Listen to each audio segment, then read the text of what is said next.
tõesti juba läbi või? Mis see läheb? Sulgeme selle ja... Aga see oli päris pikk film, see oli üle 2 tunni. Te olete väga tublid. Nii või? Oih! Jaa. See. Vaatame uuesti. Ei, oota. Pane siit alla. Aga tõesti, kes viitsib veel pisut kuulata, ma pikalt ei tee, sest aeg on tõesti väga hiline ja homme on nagu ka tore päev. Siis on jäänud nagu 87 päeva. Aga mõned siis teaduslikud ja mitte nii teaduslikud naljad, et kõigepealt see lugu, kuidas päikese kõrgenenud aktiivsus põhjustab mingisuguse neutriinode muteerumise, mille tulemusena maa sisemus hakkab soojenema, kuna toimub mingi salapärane füüsiline või füüsikaline reaktsioon. See on üks nagu põhilisi teaduslikke nalju, mida lihtsalt ei ole nagu saa tõsiselt võtta. Teise näitena, et see kõik nagu avastati Indias, et hindud kusagil vasekaevanduses nende üles leidsid. Tegelikult Indias on see kontinentaalne koor nagu kõige paksem, kuna seal on ju nii, et mis tahes globaalne muutus sellistes soojusvoogudes avastatakse ikkagi seal, kus litosfääri paksus on väike, näiteks ookeanide keskahelike piirkondades või kusagil samadel kuumatäppialadel. Siis kui nägite, oli mingi tund ja 30 minutit, kus seal Washingtonis hakkas vulkaanilist tuhka sadama. See tõesti nägi välja nagu laipade põletamise tuhk sellises filmis nagu Schindleri nimekiri. Nii et tegelikult nagu vulkaaniline tuhk küll nii välja ei näe, aga ju siis seda kasutati kusagil teises filmis, neid sama tuhka põhimõtteliselt. Nüüd, see on nali muidugi, et tsunami põhjustab avamerel suure laeva ümbermineku, et üks asi, mida peaks nagu teadma, on see, et tsunamid on avaookeanil tegelikult vaid tavaliselt mõne meetri kõrgused ja sellised kilomeetrid pikad lained. Alles siis, kui nad jõuavad rannikule, siis nad nagu murduvad. Nii et nagu avamerel sellise laevastikule tsunamidel tegelikult mõju peaks sisuliselt puuduma. Et üks Eesti ärimees, kui oli üks suur maavärin, siis ka kartis, et tema laev kusagil seal Indoneesia lähedal nüüd võib põhja minna, aga siis ma sain teda nagu lohutada, et seal nagu avamerel midagi nagu karta ei ole. Siis kui vulkaan purskab, siis sellised põgenemisstseenid kindlasti hakkasid juba pisut üksteist nagu kordama, aga selline tuhapilv või lõõmpilv, mis tekib, on hästi tuline ja see, et lennuk sealt välja tuleb, see on ka täielik jama, aga tavaliselt need liiguvad kusagil kiirusega mingisugune 150 kilomeetrit tunnis. Nii et nende eest nagu ära joosta ja veel lisaks pikalt vahtima jääda, see on nagu täielik nali. Mis veel nagu tähelepanu oli, et ikkagi sidevahendid sisuliselt kõik töötasid. Ja vahepeal öeldi, et ei tööta ja see oli tõesti seal kõige lõpus ja siis jälle töötasid, jälle see helistas sealt kusagilt, kui see laine just tulema hakkas. Et üks peamisi, kui tõesti peaks mingisugune probleem olema, siis sidevahendid on ikkagi need, mis esimesena on nagu välja löödud. Mulle kohutavalt meeldis muidugi see, et geoloogid olid nii toredad inimesed, et ma ise geoloog ja see, et nagu geoloog maailma päästis, aga ma täpselt ei saanud selles hierarhiast aru, mis seal tipus nagu oli, et miks kõik hakkasid äkki nagu geoloogi kuulama, et mul on tõesti nagu väga hea meel selle küljes, aga ma väga hästi ei tahaks uskuda. Selles filmis oli vist ka üks eestlane, kes kahjuks ei pääsenud. Mul see nimi ei tule meelde, aga vist just, et tema oli see Saša või see piloot, kes seal nagu nii, et teadaolevalt ühtegi eestlast vist selle laeva peal siiski nagu ei olnud. Hästi kihvt oli ju see ikkagi, kuidas tsunami hävitas Tiibeti Munga kloostrid. Lihtsalt, ütleme ausalt, maailmas ei ole nii palju vett, et see hiigellaine võiks jõuda kusagile Tiibetisse ja laine iseenesest ei ole tavaliselt mitte massi, vaid energia ülekandmine. Just rannikul see laine murdub, aga mitte ühegi meetodiga ta ei saavuta vee tõusmist nii kaugele ja nii kõrgele. Ja maailmas tõesti ei ole piisavalt vett globaalseks veeuputuseks. Ka siis, kui kogu jää ära sulaks, mis maailmas on, siis maailma mere tase tõuseks võib-olla vaid mingi 50-75 meetri võrra. ja see on ka kõik. Et Eestist sel juhul näiteks jääks alles selline Pandivere saar, Tartu jääks ka suures osas vee alla, praam käiks kusagil Paidest Elvasse aga kes kaarti vaatab, see on väga rõõmus, sellepärast et nagu näiteks Venemaa piir oleks väga suur, selline suur veekogu maismaa mööda, kindlasti sinna enam ei saaks minna, oleksime nagu saare peal. Ja maapinna katmiseks veega oleks tegelikult vaja, et miski muudaks kogu maapinna tasaseks, aga paraku sellised protsessid, mis on, öeldakse tektoonilised protsessid, maavärinad, vulkaanid, nad hoopis suurendavad seda kõrguste vahet.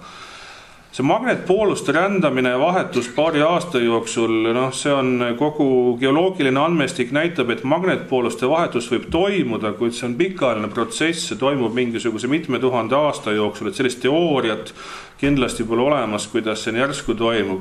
Ja geoloogid on uurinud erinevaid fossiile või kihte nendest perioodidest ja tegelikult on teada ikkagi, et kui fossiilid on leitud, siis magnetpooluste vahetustega pole teadaolevalt kunagi kaasnenud mingisugust liikide massilist väljasuremist.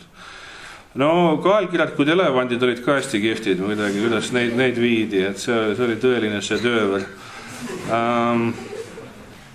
Siis õige pea peale seda supervulkaani purset paistis nagu ilus päike. Tegelikkuseks varjaks stratosfääris liikumatu kihina püsiv sellises koguses vulkaaniline tuhk tõenäoliselt purset ikkagi nagu aastateks, et sellist asja, et nagu ilus ilm on peale 27 päeva, seda nagu on raske.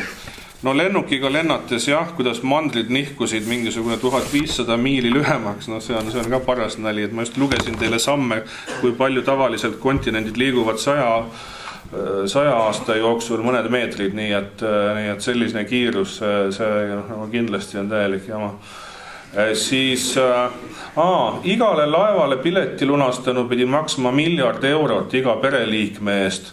Ma lugesin kokku, et maailmas on üldse $793 miljarderi üldse olemas, nii et kust nii rikkad inimesed võeti, see mulle ka täielikuks saladuseks.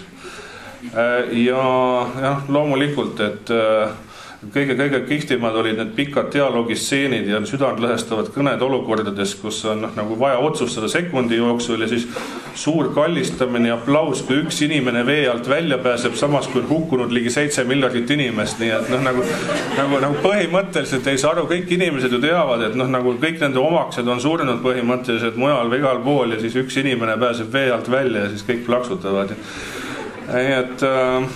Aga tulles tagasi selle juurde, mis on sellised nagu tõesti asjad, mis meid võivad tabada, siis siin on nagu üks tõesti graafik, mis näitab, kui suured näiteks taevakehad võivad ja kui sagedasti maale kukkuda. Ja siin te näete ka, et on selliseid vanu järvi nagu siin Karjalas Jänisjärv, mis on tegelikult vulkaanikraater või kuulus Arizona kraater või siis Mehhiko kuulus Chicxulubi kraater, mida arvatakse 65 miljonit aastat tagasi oligi üheks põhjuseks, miks võiks mingi liikide suremine toimuda. Aga hästi kihvt sait on Purdue ülikooli poolt tehtud Earth Impact FX program, et sinna te võite panna selliseid arvväärtusi sisse ja siis te saate ise hinnata, mis siis nagu juhtuks näiteks, kui maale mingisugune asteroid nagu kukuks. Ja siin siis ma nagu tegin nagu sellist analüüsi, et kui meile kukuks siia näiteks 50 meetri suurusega taevakeha 700 meetrise läbimõõduga või siis 10 kilomeetrise läbimõõduga. Ja siis kui me oleksime sellest näiteks 200 kilomeetri kaugusel, kui see kukuks näiteks Tallinnasse, ega me oleksime siin Tartus, et isegi kui see, mis oleks 10 kilomeetrise läbimõõduga taevakeha kukuks 200 kilomeetri kaugusel, siis põhimõtteliselt on veel lootust ikkagi ka selgelt nagu ellu jääda ja see tõenäosus, et ta kukuks ka Eestisse, see on sisuliselt nagu olematu. Ja samas nii suuri taevakehasid võib kukkuda kord 130 miljoni aasta jooksul.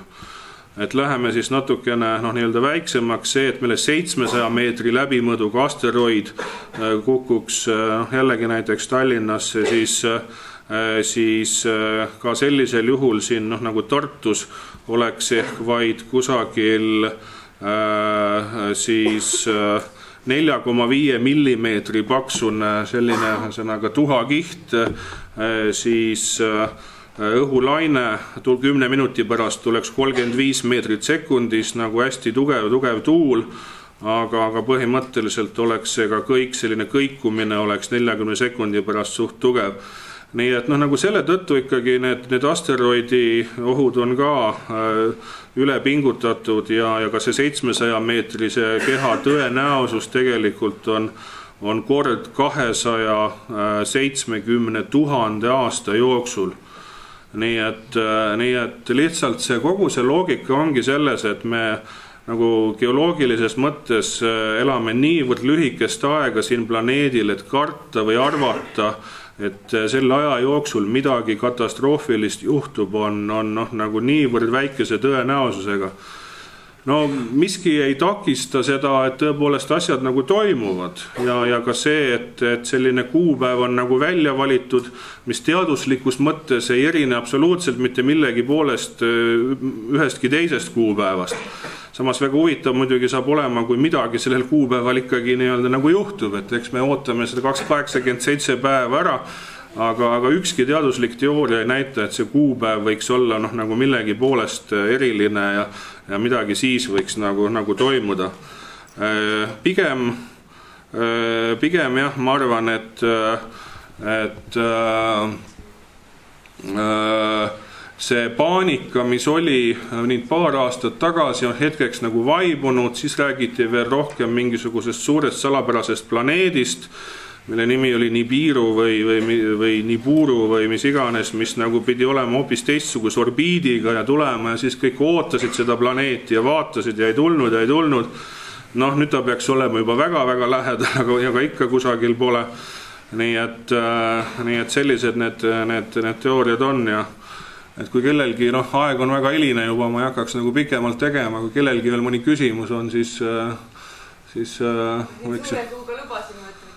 Jaa, et siin neiud lubasid suure suuga, aga nende suud on ka selle aja peale pisut väiksemaks muutunud, nagu ma vaatan, ja haigutavad.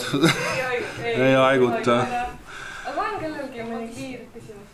Kas nendel Hollywoodi filmidel neid subtiitrid, need on teaduslikud konsultandid ka? Need, mis seal olid, subtiitrid või? Jah, või üleüldse, et tavaline inimene ju ei kirjuta sellist asja kohta. No ma arvan küll, kuigi seal Shade asemel olid kastid, nii et aga nagu... Aga ma arvan küll ikkagi, aga muidugi mis teadus siin vaja oli, sest sihukest jama neutriinode kohta kirjutada, seda võib-olla oskab igaüks. Nojah, ma arvan küll, et mingisugune inimene, kes üht-teist teadis, võib-olla valiti tõlkima, aga inglise keelest meil oskab tänapäeva igaüks praktiliselt tõlkida, et ma arvan, et selline tubli koolipoiss tõlgiks ka need asjadega. Vot, nii et aeg on tõesti väga hiline ja homme on koolipäev ja tööpäev ja... Aga homsest rääkides tuletame teile meelde, et homsest on Raekoja platsis teadustõlgid püsti, sinna saab tasuta töötube minna tegema. Teatreid vaatama ja homme kell 6 on juba järgmine teaduskoht, eks seda siis stardis on ju. Ja mis kell tibu kooruma hakkab?